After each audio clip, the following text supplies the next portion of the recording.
سورہ شعراء آیت نمبر 160۔ اعوذ باللہ من الشیطان الرجیم، بسم اللہ الرحمن الرحیم۔ كذبت قوم لوط المرسلین اذ قال لهم اخوهم لوط الا تتقون انی لکم رسول امین فاتقوا اللہ واطیعون وما اسألکم علیہ من اجر ان اجری الا علی رب العالمین اتأتون الذکران من العالمین وتذرون ما خلق لکم ربکم من ازواجکم بل انتم قوم عادون قالوا لئن لم تنته یا لوط لتکونن من المخرجین قال انی لعملکم من القالین رب نجنی وأهلی مما يعملون فنجیناه وأهله أجمعین الا عجوزا في الغابرین ثم دمرنا الآخرین وامطرنا علیہم مطرا فساء مطر المنظرین ان فی ذلک لآیہ وما كان أكثرهم مؤمنین وإن ربك لهو العزیز الرحیم۔ صدق اللہ العظیم۔ كذبت قوم لوط المرسلین، حضرت لوط علیہ السلام کی قوم نے رسولوں کا انکار کیا۔ اذ قال لهم اخوهم لوط الا تتقون، یہ اس وقت کی بات ہے جب ان کے بھائی حضرت لوط علیہ السلام نے انہیں کہا کہ تم ڈرتے کیوں نہیں؟ انی لکم رسول امین، میں تمہارے پاس ایک معتبر رسول کی حیثیت سے آیا ہوں۔ فاتقوا اللہ واطیعون، پس اللہ سے ڈرو اور میری بات کو مانو۔ وما اسألکم علیہ من اجر، اور یہ جو میں تمہیں نصیحت کر رہا ہوں اس کا میں تم سے کوئی اجرت طلب نہیں کرتا۔ ان اجری الا علی رب العالمین، میری اجرت تو رب العالمین کے پاس ہے۔ اتأتون الذکران من العالمین، تو کیا تم نے لڑکوں کو اپنی خواہش نفس کے پورا کرنے کے لیے چن لیا ہے؟ وتذرون ما خلق لکم ربکم من ازواجکم، اور جو اللہ نے تمہاری بیوی کے طور پہ مخلوق پیدا کی یعنی خواتین جو گھر میں ہیں ان کو چھوڑ دیا۔ بل انتم قوم عادون، حقیقت یہ ہے کہ تم ایک بہت ہی حد سے گزرنے والی قوم ہو۔ قالوا لئن لم تنته یا لوط لتکونن من المخرجین، وہ جواباً کہنے لگے کہ اگر لوط آپ نے اس کام کو چھوڑا نہیں تو پھر ہم تمہیں بستی سے ضرور نکال باہر کریں گے۔ قال انی لعملکم من القالین، حضرت لوط علیہ السلام نے فرمایا ہے کہ تمہارے یہ جو عمل ہے اس سے مجھے سخت نفرت اور بغض ہے۔ رب نجنی واہلی مما یعملون، یا رب مجھے اور میرے گھر والوں کو ان کے اعمال کے جو نتائج نکلنے والے ہیں ان سے نجات دے دیں۔ فنجیناہ واہلہ اجمعین، پس ہم نے اسے اور اس کے سارے خاندان کو نجات دی۔ الا عجوزا فی الغابرین، سوائے ایک بڑھیا کے، یہ حضرت لوط علیہ السلام کی بیوی تھی جو پیچھے رہ جانے والوں کے ساتھ ہو گئی۔ ثم دمرنا الآخرین، پھر باقی سب کو دوسرے لوگوں کو ہم نے تہس نہس کر دیا۔ وامطرنا علیہم مطرا، اور ہم نے ان کے اوپر وہ بارش برسائی کہ جو بہت ہی خراب بارش تھی۔ فساء مطر المنذرین، تو جن لوگوں کو اس چیز سے آگاہ کیا گیا تھا ان کے اوپر برسنے والی بارش بہت ہی بری تھی۔ ان فی ذلک لآیہ، یہ واقعہ ہے کہ جس میں ایک نشانی موجود ہے۔ وما کان اکثر مؤمنین، لیکن لوگ ان کی زیادہ تعداد وہ مان کے نہیں دیتے۔ وَإِنَّ رَبَّكَ لَهُوَ الْعَزِيزُ الرَّحِيمُ، اور یہ کہ آپ کا رب غالب بھی ہے اور بڑا رحم کرنے والا۔ یہاں حضرت لوط علیہ السلام کی قوم کا تذکرہ ہے۔ اس سے پہلے حضرت ابراہیم علیہ السلام اور حضرت موسیٰ علیہ السلام اور قوم عاد اور قوم ثمود کے واقعات گزر چکے ہیں۔ وہ ساری قومیں، خاص طور پہ جو قوم عاد اور ثمود ہیں، ان میں جو فساد تھا وہ تمدنی قسم کا فساد تھا، یعنی ان کی جو تمدن تھی، ان کی جو معاشرت تھی، اس میں ایک برائی در آئی، اور وہ برائی یہ تھی کہ قوم عاد نے کہا کہ جو باڈی بلڈنگ ہے، جو جسمانی زور ہے، یہ کامیابی کی ضمانت ہے، جبکہ اللہ کے رسول نے انہیں یہ بات بتائی کہ کامیابی ایمان میں ہے، ان چیزوں میں نہیں ہے۔ پھر جو قوم ثمود تھی وہ اپنے فن تعمیر کی وجہ سے بہت آگے نکل گئے، انہوں نے بڑی ترقی کی، اور اسی کو وہ کامیابی سمجھتے رہے۔ حضرت صالح علیہ السلام نے انہیں بتایا کہ کامیابی یہ نہیں ہے کہ تم پہاڑوں میں کو تراش کے محل بناتے ہو، بلکہ کامیابی اللہ کے اوپر ایمان میں ہے۔ ان قوموں نے اپنے اپنے رسولوں کی بات نہیں مانی، ان کا نام و نشان مٹ گیا۔ پھر یہاں پہ قوم لوط کا تذکرہ ہے، ان کی جو خرابی تھی یہ اخلاقی تھی۔ اب اس میں یہ فرق ہے، یعنی قرآن حکیم انتہائی مختصر واقعات کے اندر جتنی خرابیاں ہو سکتی ہیں کسی قوم میں، ان سب کا تذکرہ کرتا ہے، تاکہ یہ قیامت تک کے لیے ایک زندہ جاوید ہدایت نامہ بن جائے۔ تو یہ اخلاقی جو خرابی ہے، اس کا یہاں پہ اس قوم کے حوالے سے تذکرہ ہوگا کہ واقعات کے ذریعے سے لوگ بات کو آسانی سے سمجھتے ہیں۔ اب جو اول مخاطبین قرآن ہیں قریش، یہ کاروباری لوگ تھے، یہ سال میں 2 کاروان اپنی تجارت کے لے کے جاتے تھے، گرمیوں کے موسم میں یہ شمال کو جاتے تھے اور سردیوں میں جنوب کو جاتے تھے۔ جب یہ شمال کو جاتے تھے تو جو مکہ سے راستہ اس وقت کا معروف راستہ تھا، وہ موٹر وے، روڈز، کوئی اس طرح کی ٹرانسپورٹ تو نہیں تھی، اونٹوں پہ اور گھوڑوں پہ سفر کرتے تھے، اور سامان بھی انہیں پہ لادا ہوا ہوتا تھا۔ تو جو معروف ہے، اور آبادیاں بھی بہت کم تھیں، تو اکثر تو یہ علاقے جو ہیں سارے مشرق وسطیٰ کے یہ صحرا تھے، تو جس راستے سے یہ گزر کے جاتے تھے قوم لوط کی بستیاں اسی راستے کے اوپر، اور قوم شعیب کی بھی، جن کا تذکرہ آگے آ رہا ہے۔ اور یہ بات ہم اس سے پہلے بھی بہت سی جگہوں پہ پڑھ چکے ہیں، جبکہ سورہ فجر میں یہ کہا کہ وَإِنَّهُمَا لَبِإِمَامٍ مُبِينٍ، ان دونوں قوموں کا تذکرہ کر کے کہا کہ یہ امام مبین، یعنی اس شارع عظیم پہ ہیں کہ جس پہ وہ قافلے چلتے تھے شام کی وقت، شام کی طرف۔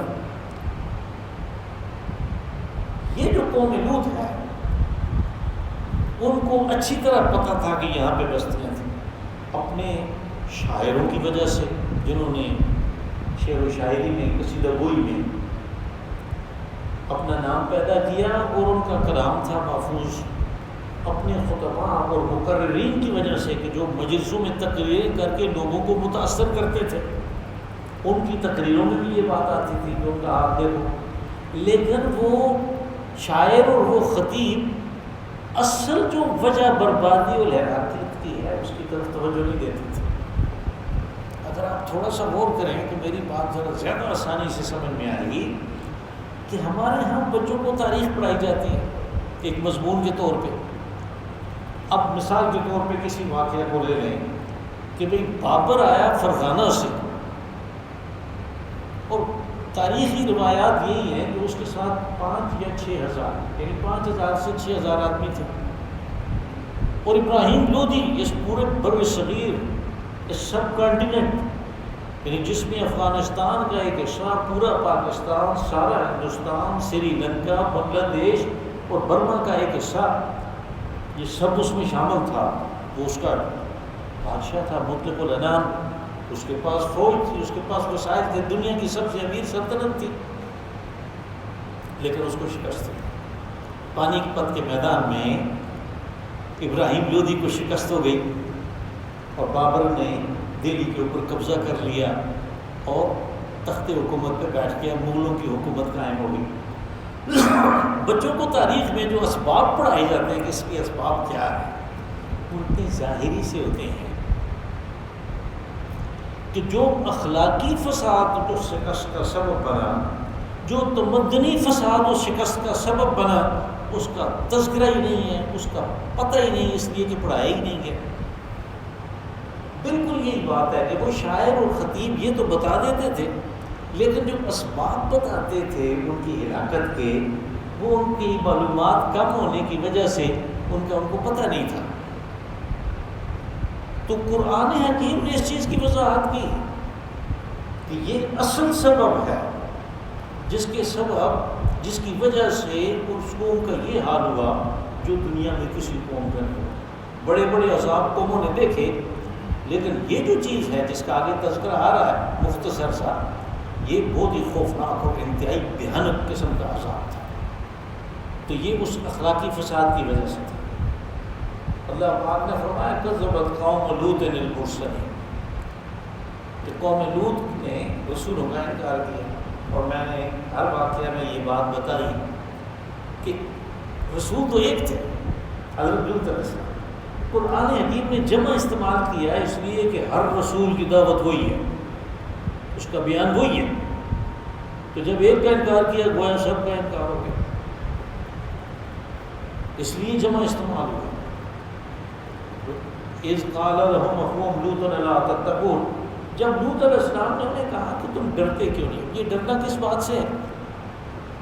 یعنی تم اللہ کی جو فطرت بنائی ہوئی ہے اس فطرت کو چھوڑ کے غیر فطری طریقے پہ اپنی زندگیاں گزار رہے ہو، خاص طور پہ جنسی معاملات میں، سیکس کے معاملات میں غیر فطری طور پہ زندگی گزار، اس کے جو نوائد اور اس کے جو نتائج نکلنے والے ہیں ان سے کیوں نہیں ڈرتے؟ اللہ تتقون، تم ڈرتے کیوں نہیں؟ جو کر رہے ہو اس کا جو نتیجہ نکلے گا اس سے تم ڈرتے کیوں نہیں؟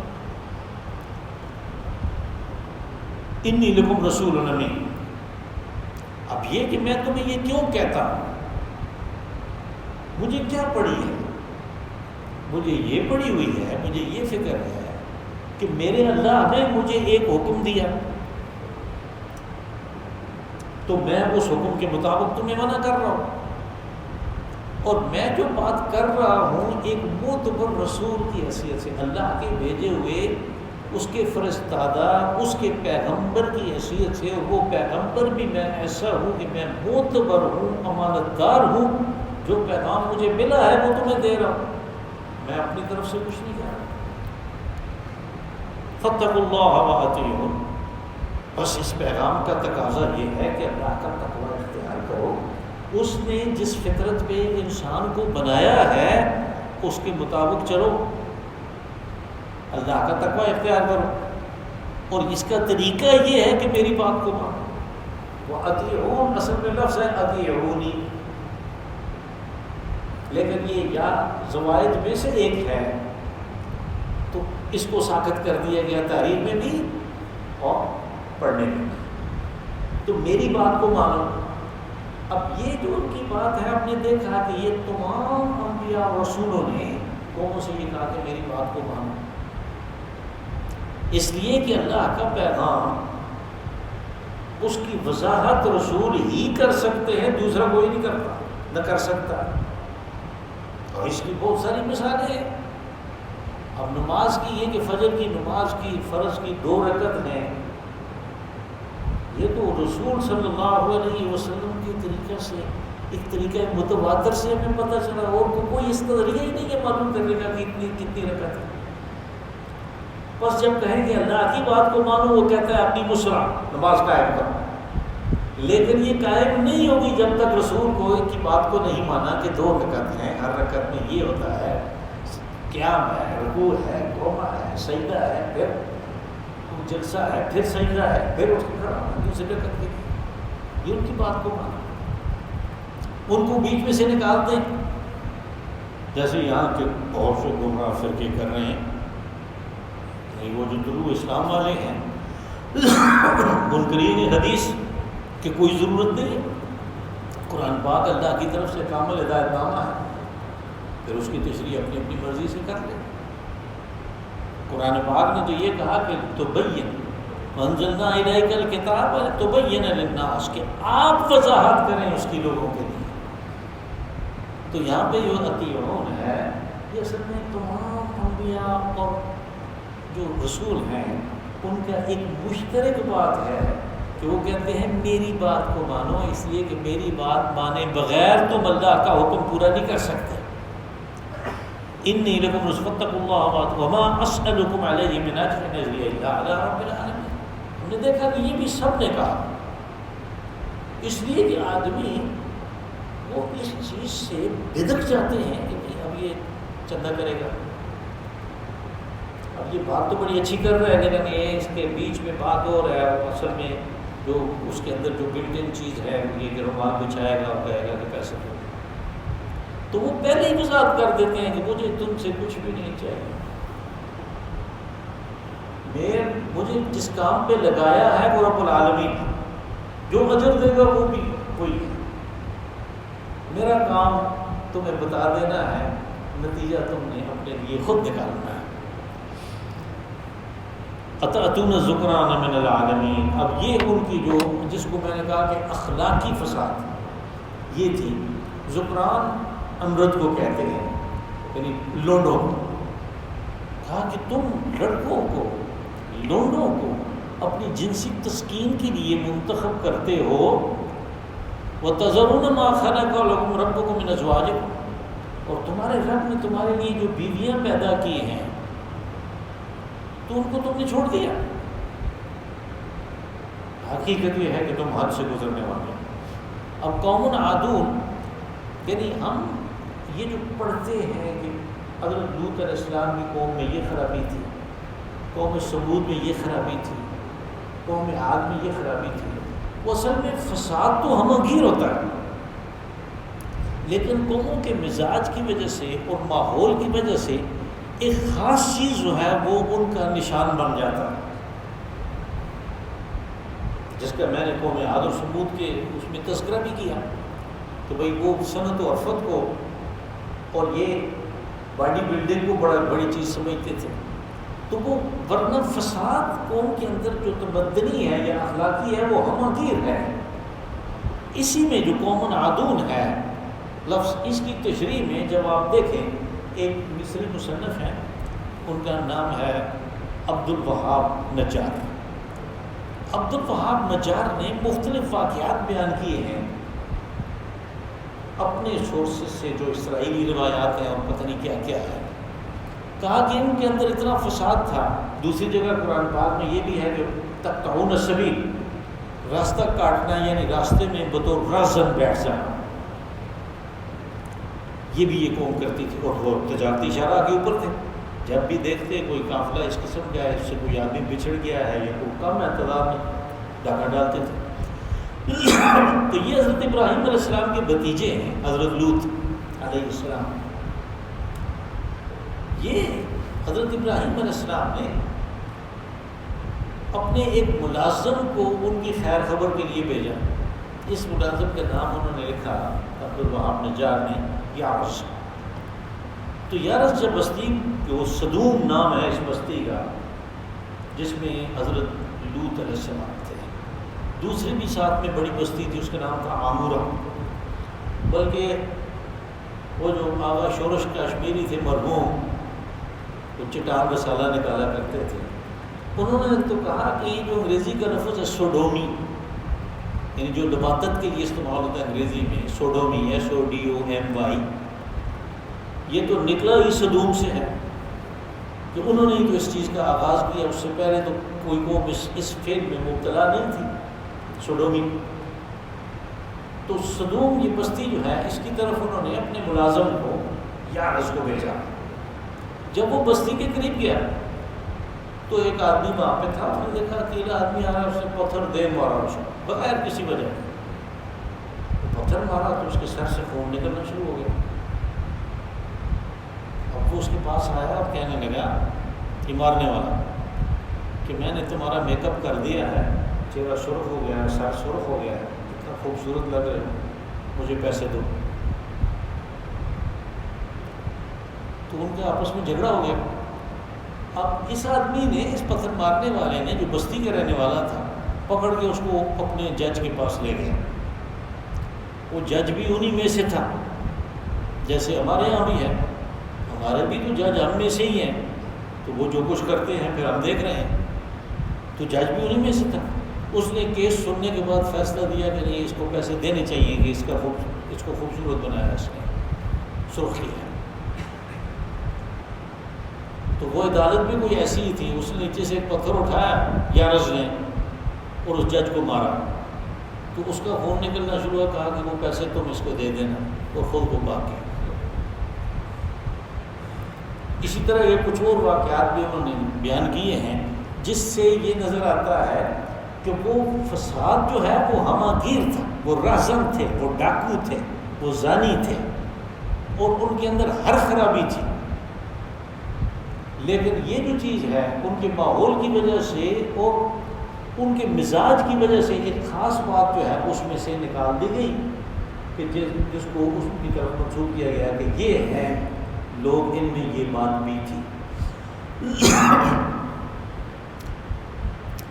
قالوا لئن لم تنتهِ يا لوط لتكونن من المخرجين، کہنے لگے کہ اگر تم باز نہیں آئے نا یہ باتیں کرنے سے تو پھر ہم تمہیں نکال دیں گے۔ اب فکرے کی جو ساخت ہے وہ بتاتی ہے کہ یہ بات وہ پہلے بھی کرتے رہے، لیکن اب انہوں نے ایک اٹل فیصلے کے طور پہ سنا دیا کہ ہم تمہیں نکال باہر کریں گے اپنی بستی سے۔ قال انی لعملکم من القالین، حضرت لوط علیہ السلام نے فرمایا کہ یاد رکھو کہ تمہارے یہ جو اعمال ہیں ان سے مجھے سخت بغض ہے، مجھے نفرت ہے۔ وہ تو اللہ کے رسول ہیں، وہ ان سے ڈرتے تو نہیں ہیں۔ یہ الگ بات ہے کہ جب ایک موقع پہ جس کا تذکرہ سورہ ہود میں تھا تو ان سے یہ بات ان کے منہ سے نکل گئی کہ لو ان لی بکم قوۃ او آوی الی رکن شدید۔ تو پھر اس بات کے اوپر بہت سے یعنی اسرائیلیوں نے حضرت لوط علیہ السلام کی اس بات میں، جو کہ تو رات میں بھی ہیں، اس کے اوپر اعتراض کیے کہ بھئی یہ کیسے رسول ہیں جو کہہ رہے تھے کہ رکن شدید مجھے کسی کی حمایت حاصل ہوتی۔ تو رسول اللہ صلی اللہ علیہ وسلم نے وضاحت فرمائی کہ نبی اور رسول کے لیے رکن شدید اللہ ہے۔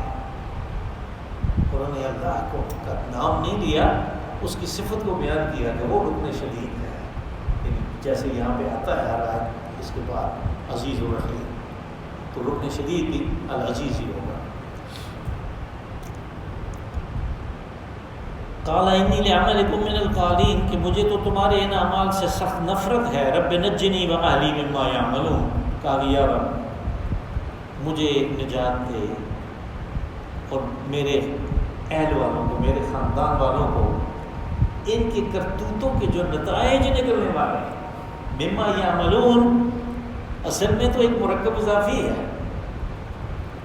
من عواقب مما یعملون، لیکن وہ کرینے کی وجہ سے وہ مرکب ساکت، اس میں سے ایک اضافی مرکب ساکت ہو گیا ہے، تو یہ ہوا مما یعملون، یعنی ان کے عمل کے جو نتائج نکلنے والے ہیں ان سے مجھے نجات دے اور میرے گھر والوں کو۔ فنجیناہ واہلہ اجمعین الا عجوزا فی الغابرین، کہا کہ ہم نے اس کو نجات دی۔ وہ اس طرح ہوا، وہ واقعہ جو تھا کہ وہ فرشتے لڑکوں کی شکل میں آئے حضرت ابراہیم علیہ السلام کے پاس، انہوں نے ان کی خدمت کی، بچڑا بھون کے لے آئے، لیکن وہ کھایا نہیں۔ آخر میں انہوں نے بتایا کہ ہم تو قوم لوط کو عذاب دینے کے لیے آئے ہیں، تو پھر وہ گئے، تو انہوں نے حضرت لوط علیہ السلام کو بتایا کہ ہم اس بستی کو الٹنے پلٹنے والے ہیں، آپ اپنے لوگوں کو لے کے نکل جائیں، الا عجوزا فی الغابرین، سوائے اپنی بیوی کی، جس کی تحقیر کے لیے، تذلیل کے لیے لفظ یہاں پہ بھی اور دوسری جگہوں پہ بھی عجوز استعمال ہوا، بڑھیا۔ کسی عورت کو بے شک وہ 200 سال کی ہو، اب بڑھیا کہیں تو پھر تو وہ ناراض ہوگی۔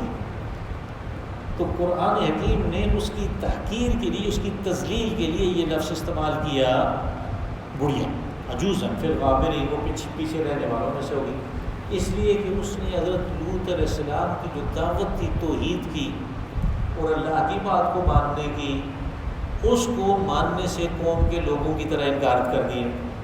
اب اس کا جو رشتہ ہے مناکحت کا، نکاح کا، حضرت لوط علیہ السلام کے ساتھ، یہ رشتہ اس کو اس عذاب سے نہیں بچا سکتا، اس لیے کہ قانون یہ ہے کہ عذاب سے بچنے کی صورت ایک ہی ہے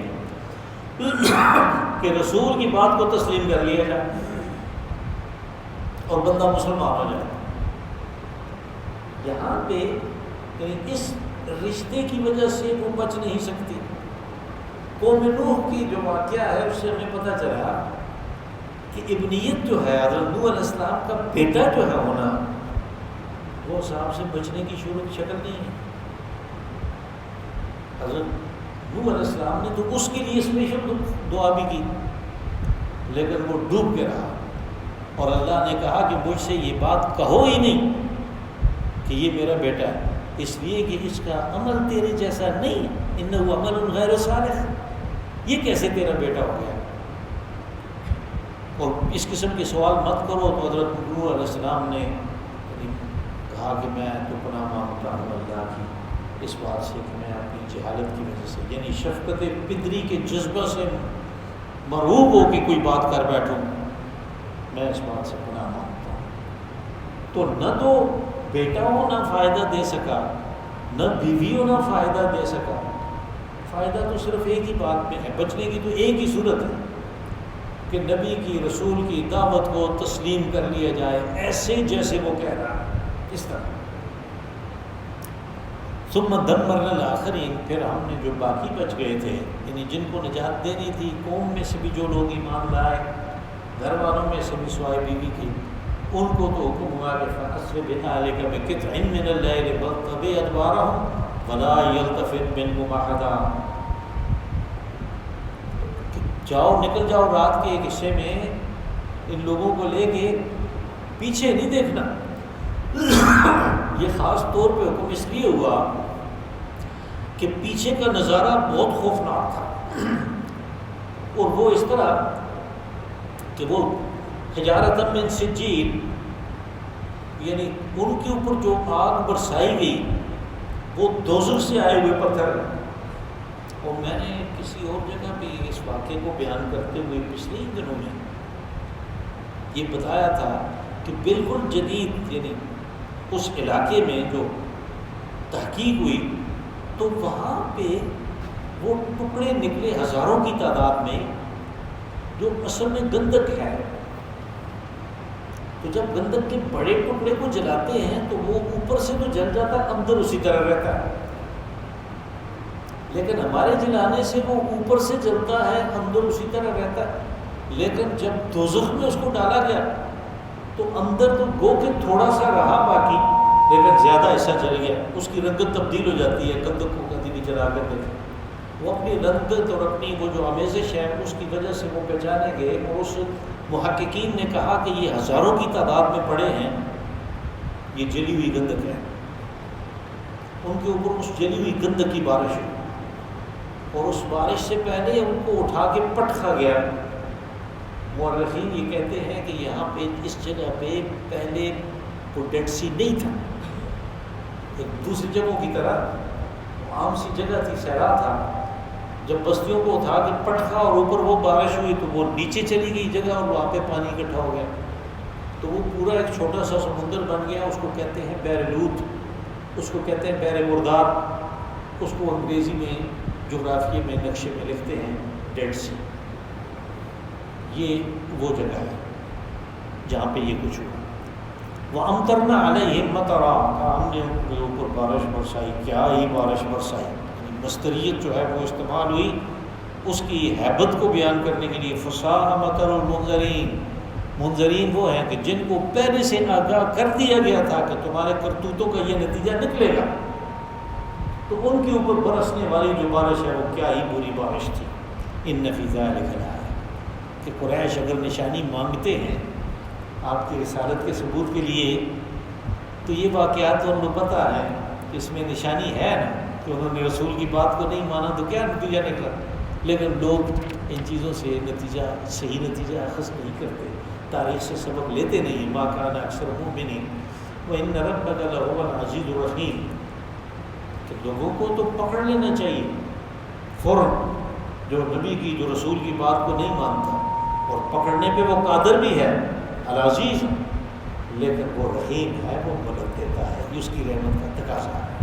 اللہم صلی وسلم وبارک وانعم علی عبدک ورسول